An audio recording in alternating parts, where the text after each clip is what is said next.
All right.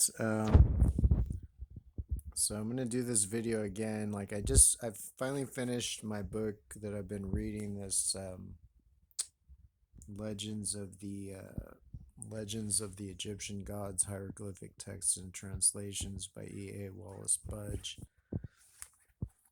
And so I wanted to talk about the last section, which is about Plutarch's um, history of Isis and Osiris. And So I just already did like a 30-minute video about this, but then it cut me off like before I actually got to like the new part of it. So yeah, it's always something. Either my nose is like weird or like I don't know. I've done so many videos that I had to delete. So yeah.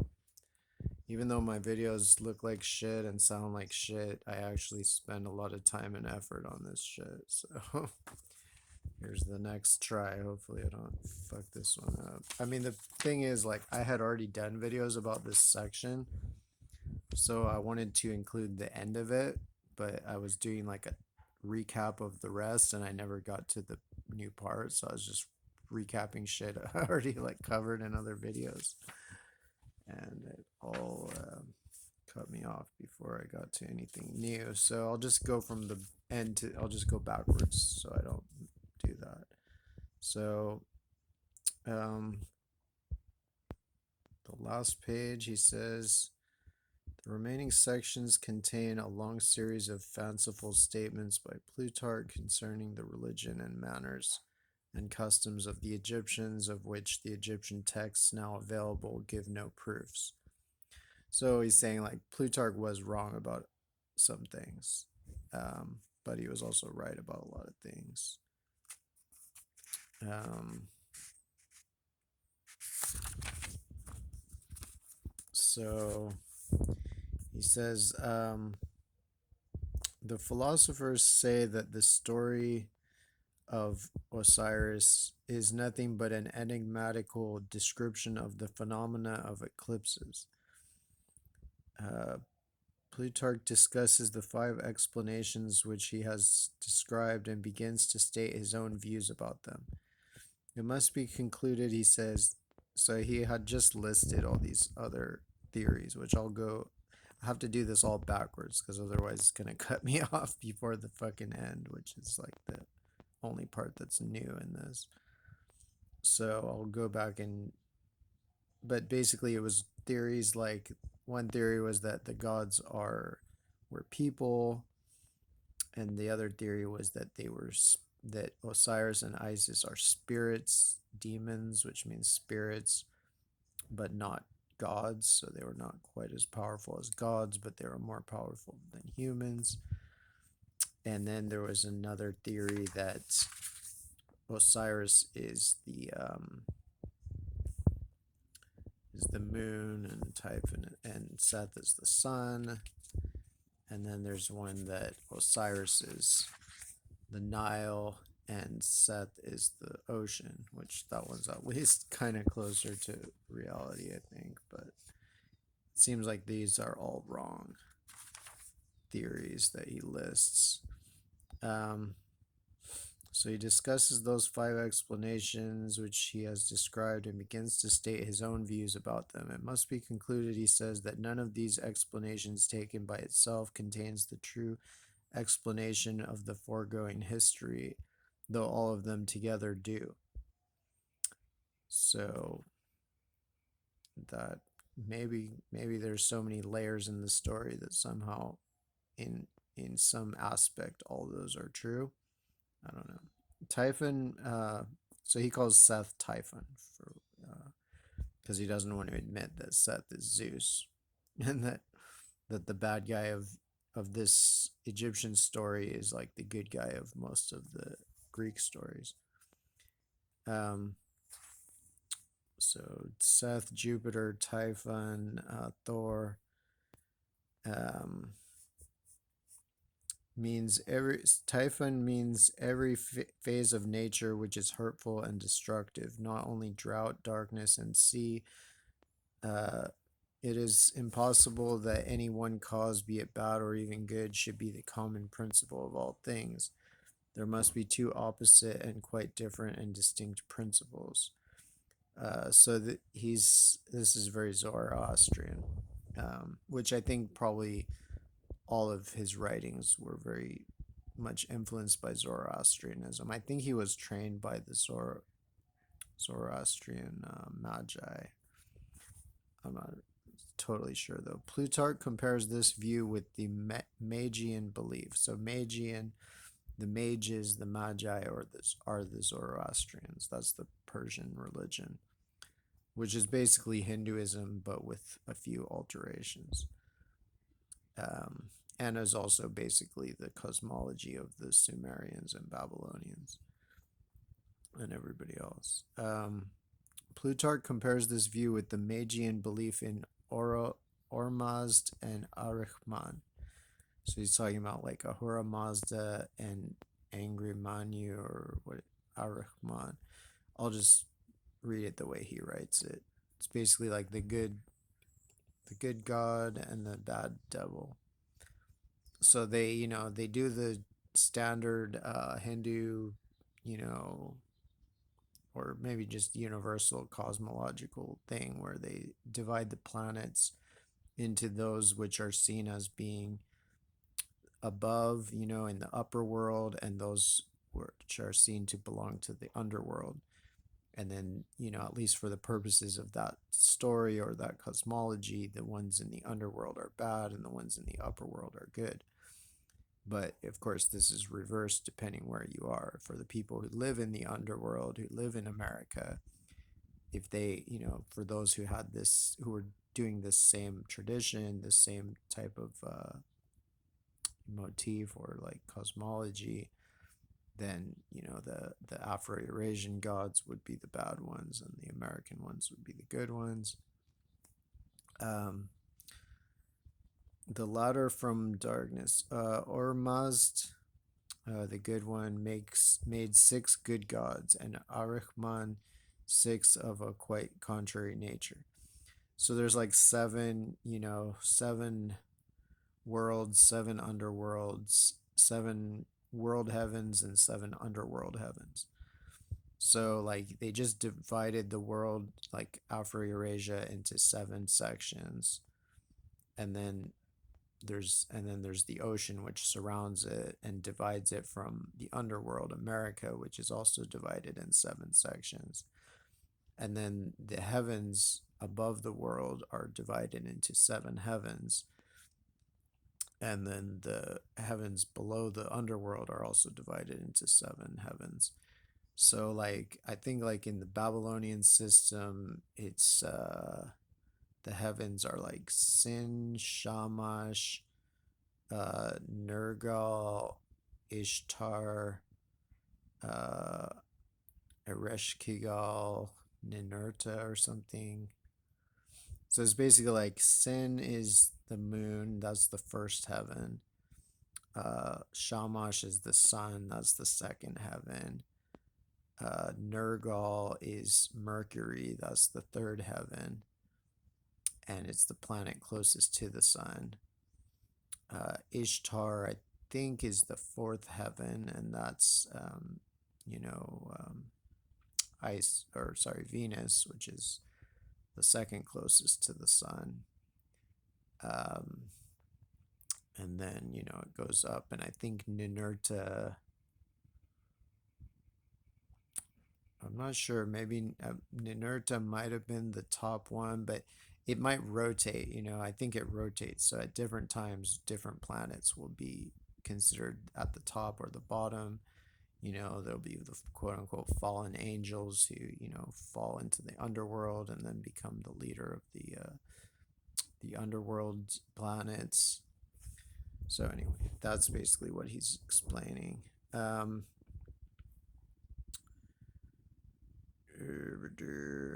Ormazd increased his own bulk 3 times and adorned the heaven with stars, making the sun to be the guard of the other stars.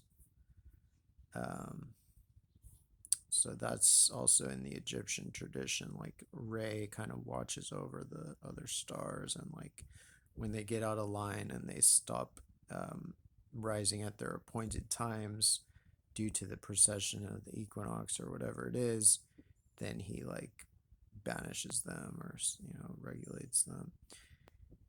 He then created 24 other gods and placed them in an egg, and Ahriman also created 24 gods. The latter bored a hole in the shell of the egg and effected an entrance into it, and thus good and evil became mixed together. So those 24 gods are either celestial, being the stars and constellations and whatever, or they might be terrestrial, being the different land masses and islands. Um, Plutarch quotes Empedocles, Anaxagoras, Anaxagoras, Aristotle, and Plato in support of his hypothesis of the two principles, and refers to Plato's third principle. Osiris represents the good qualities of the universal soul, and Typhon the bad. Um, Babo is a malignant being like Typhon, with whom Manetho identifies him.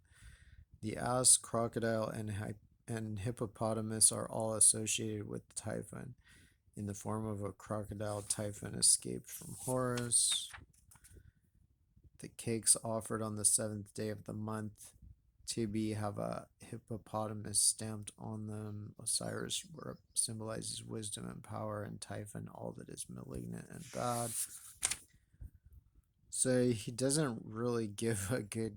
I guess that's his only theory. Is just he says that all these other theories are basically partly true, but also that it's just good versus evil. But while I think Seth sometimes, yeah, I definitely link Seth to Jupiter, but I'm not sure if Osiris is a planet other than being on the Earth. I don't think he is the Earth. Maybe I'm wrong, but I think Geb is the Earth. Osiris is the son of Geb, and I think Osiris is Afro-Eurasia. Um, so, like he explains earlier in this that you can't like take any of this literally, and that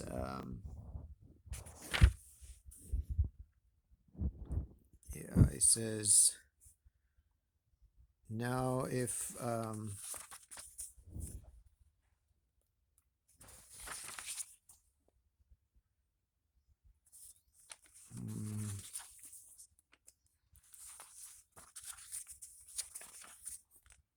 all right, well, when you hear, therefore, the mythological tales which the Egyptians tell of their gods, their wanderings, their mutilations, and many other disasters which befell them, remember what has just been said, and be assured that nothing of what is thus told you is really true, or ever happened in fact. For can it be imagined that it is the dog itself? He means like the dog-headed ape, or it's like a baboon type thing, which represents Thoth sometimes, which is reverenced by them under the name of Hermes. It is the qualities of this animal, his constant vigilance, and his acumen in distinguishing his friends from his foes, which have rendered him, as Plato says, a meet emblem of that god who is the chief patron of intelligence. Nor can we imagine that they think that the sun, like a newly born babe, springs up every day out of a lily. It is quite true that they represent the rising sun in this manner, but the reason is because they wish to indicate thereby that it is moisture to which we owe the first kindling of this luminary. In like manner, the cruel and bloody king of Persia, Ochus, who not only put to death great numbers of the people, but even slew the Apis bull himself, and afterwards served him up in a banquet to his friends, is represented by them by a sword, and by this name he is still to be found in the catalogue of their kings. This name, therefore, does not represent his person, but indicates his base and cruel qualities, which were best suggested by the picture of an instrument of destruction. So honestly, a lot of the stories of the Persian king are actually astronomy too, just like the gods.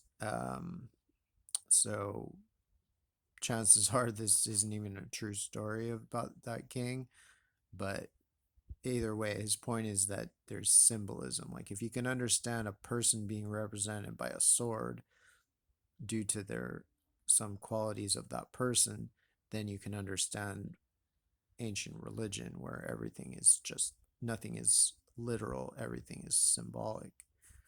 Um, if therefore, O Clea, you will hear and entertain the story of these gods from those who know how to explain it consistently with religion and philosophy, if you will steadily persist in the observance of all these holy rites which the laws require of you, and are moreover fully persuaded that to form true notions of the divine nature is more acceptable to them than any sacrifice or mere external act of worship can be, you will by this means be entirely exempt from any danger of falling into superstition, an evil no less to be avoided than atheism itself. So he's saying that the gods don't want you to like be sacrificing all your goats or just doing, fasting and rituals and everything all the time. That doesn't really mean shit to them. What they really want is for you to understand them. So, if you're studying like Re, the sun god, then you study the sun. That's and that's how you avoid superstition, which is superstition is when you get attached to the superstructure of religion, like the external symbolism, and you mistake that for the actual message. It's basically like the allegory of Plato and the Plato's allegory of the cave, where the people are inside a cave and they're just looking at reflections on the wall or like shadows on the wall from you know other people who are like basically doing shadow puppets or something, and that's all they know and they think that's real. And then eventually they might evolve to actually see the puppets, but it's only a very few who actually emerge from the cave and actually see reality directly as it is. Most people are stuck, caught up in the symbols. So that's considered superstition, whereas atheism, as he's saying, that's an evil no less to be avoided than atheism itself. Atheism would be if you literally just dismissed all these stories of the gods as if it was just fiction, and you didn't realize that no, these are actual real planets and stars, and these stories are real methods of memorizing their cycles. um Now let's see. uh Now, the story of Isis and Osiris, its most insignificant and superfluous parts being omitted, runs thus. The goddess Rhea, they say, having accompanied with Kronos by stealth, was discovered by Helios, who straightway cursed her and declared that she could not be delivered in any month or year. Hermes, however, being also in love with the same goddess, in return for the favors which he had received from her, went and played at dice with Selene. So I'm not sure what all this is, but I know Hermes is Mercury and Kronos is Saturn and Helios is the sun. So, you know, that's what all this stuff is mostly about. Um,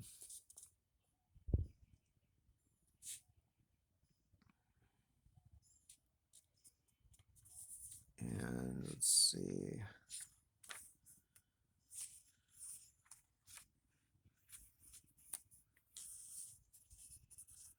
So it's telling the story of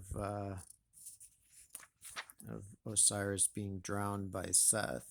Osiris is the earth god, the land god, being drowned by the storm god Seth, who is Jupiter.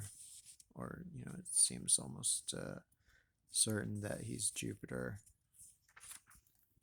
And then Isis, who's Venus, comes to like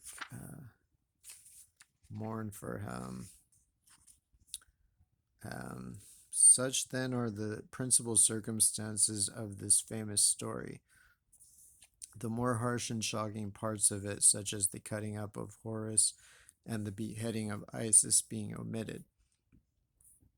Now, if such could be supposed to be the real sentiments of the Egyptians concerning those divine beings whose most distinguishing characteristics are happiness and immortality, or could it be imagined that they actually believed what they thus tell us ever to have actually taken place, I should not need to warn you, O Clea, you who are already sufficiently averse to such impious and absurd notions of the god.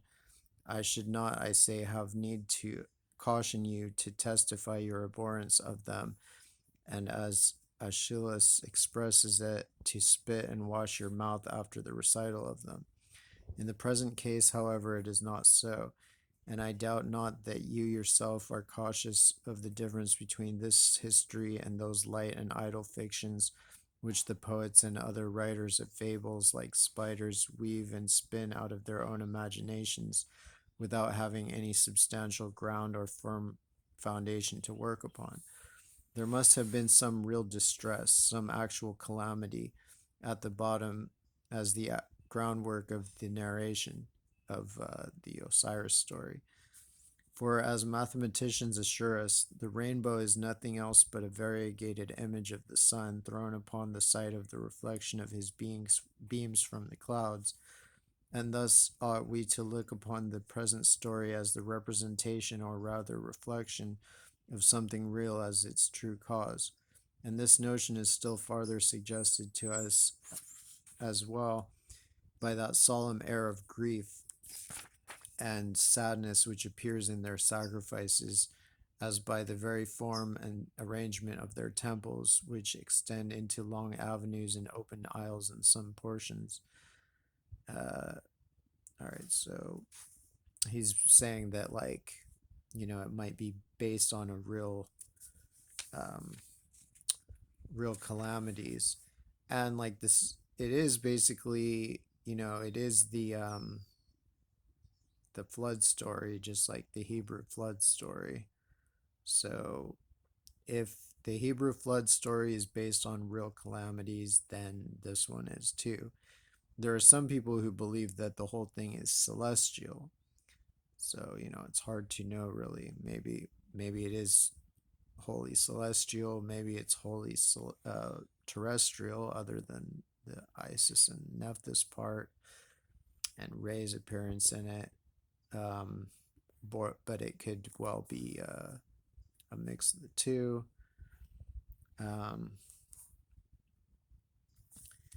he's talking about how, like, all these different places in Egypt are all said to contain Osiris's body.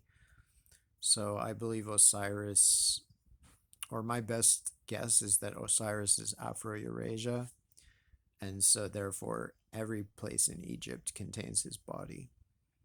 Let's see.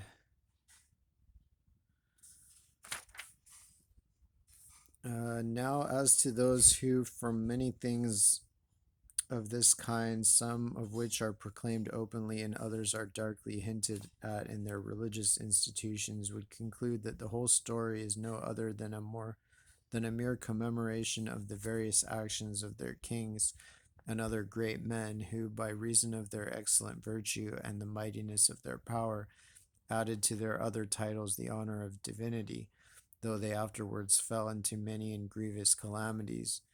Those, I say, who would in this manner account for the various scenes above mentioned, must be owned indeed to make use of a very plausible method of eluding such difficulties as may arise about this subject, and ingeniously enough to transfer the most shocking parts of it from the divine to the human nature.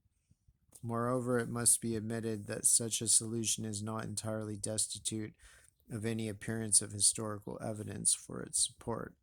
For when the Egyptians themselves tell us that Hermes had one hand shorter than another, that Typhon was of red complexion, Horus fair, and Osiris black. Does not this show that they were of the human species and subject to the same accidents as all other men? Uh, so I'm not sure who said like Osiris, who said that Horus was fair. I mean, Horus is usually painted the same color as all the other gods, which is like dark brown. Uh, but whatever.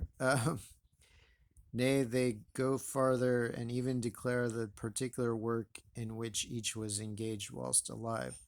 Thus they say that Osiris was a general, that Canopus, from whom the star took its name, was a pilot, and that the ship, which the Greeks call Argo, being made in imitation of the ship of Osiris, was, in honor of him, turned into a constellation and placed near Orion and the dog star, the former being sacred to Horus and the latter to Isis.